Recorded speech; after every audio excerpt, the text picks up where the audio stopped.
Dineklara naman ng Commission on Audit o COA na walang irregularidad sa paggasto sa pondo ng Office of the Vice President noong 2024. See? Look at that, mga Kadunatics. Pilit talaga nilang pabagsakin ang mga Duterte. Kahit na sinabi ng COA na walang problema, pero sa kanila, no, may problema talaga. Hindi pa natin alam, pero meron talaga. Iimbestigahan natin. Mukhang iniwan na sa ere ng mga dati niyang kaalyado, si Senador Risa Hontiveros. Hello mga Kadunatics. Ngayon lang, naglabas na ang COA or Commission on Audit patungkol sa controversial na budget ng OVP or Office of the Vice President na confidential fund. At alam nyo ba mga Kadunatics kung ano yung statement nila? Well, ang sinabi nila, walang problema or anomalya ang nangyari sa budget ng OVP. Pero bakit napaka-controversial mga Kadunatics? At bakit ini-impeach si Inday Sara Duterte dahil sa budget na yan? Sinabi na pala ng COA na walang problema. Ang COA mga Kadunatics is independent agency at wala silang kinikilingan. At alam nyo ba kung anong nangyari? Alam naman natin, the last 90th Congress, instead na mag-agree sila sa statement ng COA, inimbestigahan tuloy yung COA mga Kadunatics. Inimbestigahan yung COA kung bakit na ganito yung findings nila na walang problema. Nakakabisit talaga mga Kadunatics. Can you imagine? COA na mismo yung nagsabi na walang problema. Ngayon, ang ginawa ng mga halang na mga buhayang kongresista, inimbestigahan pati yung COA. Ngayon, naglabas sila ng bagong statement na wala talagang problema. Sino may problema pala mga Kadunatics? May problema sa utak tong mga kongresista mga Kadunatics. Ito, panoorin natin. Dineklara naman ng Commission on Audit o COA na walang irregularidad sa paggasto sa pondo ng Office of the Vice President noong 2024.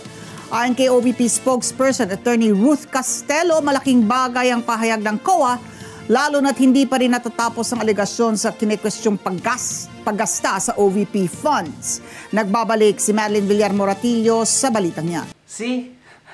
Look at that mga Kadunatics. Pilit talaga nilang pabagsakin ang mga Duterte.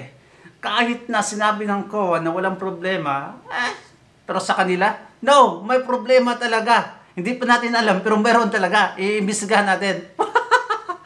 Parang ganun talaga. See? Klarong-klarong talaga na pamumulitika yung motibo nila. Mismong Commission on Audit ang nagsabi na malinis ang financial record ng Office of the Vice President. Yan ang nakasaad sa 2024 Annual Audit Report ng COA para sa OVP. Ang unmodified opinion ay ibinibigay ng State Auditor kung nakita at napatunayang maayos ang financial statements ng isang ahensya ng pamahalaan kagaya ng OVP. Ini-issue po ito, yung modified opinion, pagka sinabi ng auditor na based on the audit evidence that they presented, hindi ko ma-determine as an auditor kung yung financial statements ba niya ay walang material misstatement. Sabi ni Attorney Ruth Castelo, tagapagsalita. Gustong-gusto ko tong bagong spokesperson ng Office of the Vice President mga Kadunatics, the way magsalita. Makita mo talaga mga Kadunatics na smooth magsalita, di ba? Hindi kagaya ng isa dyan na ewan ko na lang kung magsalita parang nasa kanto lang mga Kadunatics, di ba? Makikita mo talagang agwat ng kanilang intelihente mga Kadunatics. Salita ng OVP mula pa noong 2022, unmodified opinion ang palaging nakukuha nila sa COA. Ibig sabihin, yung budget po for 2024 ay maayos na nagastos ng opisina. Wala pong nakita ang audit na naging problema doon sa compliance nila doon. Malaking bagay anya ang opinyon na ito ng COA lalo at hindi pa rin natatapos ang mga alegasyon sa sinasabing irregularidad sa paggasta sa pondo ng OVP. Pagpapakuha po ng unmodified audit opinion, hindi naman po ito rango, hindi ito ranking. Pero ibig sabihin, unmodified opinion, wala pong maayos po ang submission ng financial statements na ginawa. It is fairly presented, it is honest, it's transparent. So, advantage po, alam po ng lahat ng government agencies yan. Sa isang pahayag sa... Nice! Aside sa magaling talaga magsalita mga Kadunatics, shout out to you BBM. Ganito ka magpili ng spokesperson, hindi yung pautal-utal kagaya mo. At anyway, ang COA talaga ang nagsasabi kung may irregularidad or may something wrong sa mga budget. Kasi iniimbestigahan talaga nila. Pag sinabi nila na walang problema, then That's the end of the story. Period. Wala nang kaukulang investigasyon kasi this is an independent body doing their investigation on the confidential funds or any budgets. Pero sa sinabi ko nga kanina, instead na mag-agree yung Congress, mga kadonatics, ang ginawa nila, inimbestigahan tuloy, pati ang COA. Ganito kagahaman, ganito kagarapalan itong mga congressman sa House of Representatives. Sabi ng OVP, sa ilalim ng 2024 General Appropriations Act, 85.55% ang utilization rate ng kanilang opisina. Yan ay sa kabila ng ilang hamon sa kanilang pinalawak na operasyon at mga programa. I hope mga kadonatics kasi sa 2026 na budget, hindi na humingi si Inday Sara Duterte kasi alam naman natin na questionin pa rin nila kung saan napunta. Pati piso gusto nilang malaman kung nasaan napunta. Kaya ang ginawa ni Inday Sara Duterte, hindi na siya humingi ng budget. Ewan ko na lang kung ano pang magagawa ng office niya. Pero you know what, Duterte, they would serve even without a means, mga kadonatics. That's why I believe on them. At eto yung next video natin.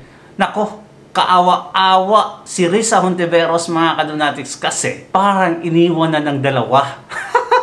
Sino? Si Kiko Pangilinan at si Bam Aquino. Parang may alitang nangyayari or something like hindi pag-unawaan. Kasi mga kadonatics, somehow conflicting na yung mga intention nila. Kasi itong si Hontiveros, gusto niya kasi bloodbath palagi. Palaging may issue, away palagi, mga kadonatics. Habang itong dalawang bagong nanalo, mukhang kasi na-alarma na itong dalawa na nabigyan ng chance ng kumaglek. Magtatrabaho na daw sila. Yung focus nila, mga kadonatics, taong bayan na, wala ng mga issue, wala ng partido or something like that. Kasi sa balita, parang kakampi sila sa majority. Naku, minority kasi yan si Risa. Eto, pakinggan natin, mga kadonatics. Mukhang iniwan na sa ere ng mga dati niyang kaalyado si Senador Risa Hontiveros. Habang mananatiling independent kasi ang senadora, tila sa mayorya ang bagsak nila Senators Bam and Kiko. Narito ang agenda Sino sa mayorya, mga kadonatics? Of course, ang mga Duterte, di ba? Mga senator. report ni Dexter Ganibe.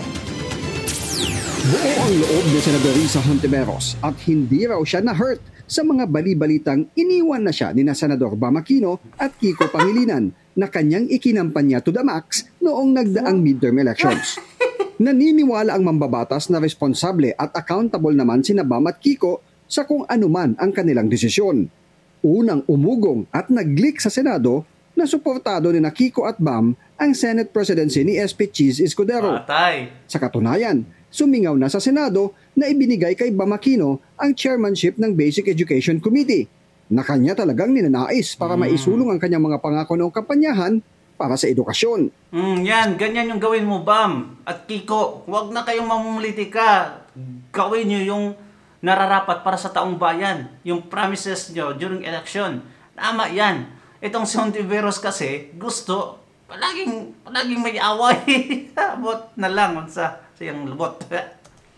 Si Sen Kiko naman ang mangunguna sa pagbubungkal at pagtatanim ng mga panukala at magtitimon kung saan lalayag ang bangka ng Committee on Agriculture.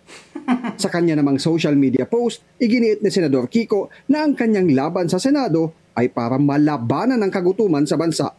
Malayaan niya ang mga kritiko kung ano ang nais nilang sabihin. Pero crystal clear niya sa kanya na walang kulay ang gutom at handa siyang i-itsapwera ang partisan politics Patay tayo dyan. Ayan. para makatrabaho ang executive branch at makapag-deliver ng mga solusyon. Yan. Yan talaga. Dapat lang kasi, alam nyo mga kadonatics, kita-kita naman natin na parang hindi nila ni-expect na nanalo sila. Mismo sila na nagsabi, mga kadonatics, na they did not expect na they ended up in top 10 or top 12 sa senatorial candidates. So, ayun, naalarma itong mga kohong na to, magtatrabaho na daw sila kasi noon hindi nagtrabaho. One more chance na lang talaga to. Naawa pang kumaglek sa kanila, mga kadonatics. Naniniwala rin daw siya na silang tatlo ni Bam at Risa nagkakaisa sa usaping mawakasan ng kagutuman at maibaba ang presyo ng bigas at mga bilihin. Una nang sinabi ni Senador Mig Zubiri na umi-effort ang Veterans Bloc ng Senado para makapag-reach out kay Hontiveros at makumbinsing makasama nila sa minorya. Pero para kay Sen Risa, mananatili siyang independent. at tutulong siyang palakasin ang oposisyon sa bansa. In pay talaga yung mentality niya, di ba? Rebellious talaga itong babaeng to, mga kadonatics. Nagsampa ng cyber libel, mga kadonatics, sa lumabas na whistleblower patungkol sa bayarang nangyayari. Scripted naman talaga yung mga witnesses, mga kadonatics, at siya yung nag-orchestrate ng lahat. Ngayon, sinampahan ng libel lahat ng mga nag-share, pati yung whistleblower. While noong 2022, mga kadonatics, if I'm not mistaken, nag-file to ng decriminalization sa libel. It means, mga kadonatics, anti-libel. Napaka-ironic lang talaga kasi ngayon, nag-file siya ng cyber libel. Ay, nako naman, kawawa talaga itong si Hunty Virus talaga, di ba? Anyway, mga kadonatics, thank you so much. Comment down kung ano yung opinion mo sa mga nangyayari ngayon. But of course, don't forget to like and subscribe. Alam nyo na, di ba? Thank you and God bless you, mga kadonatics. Bye-bye.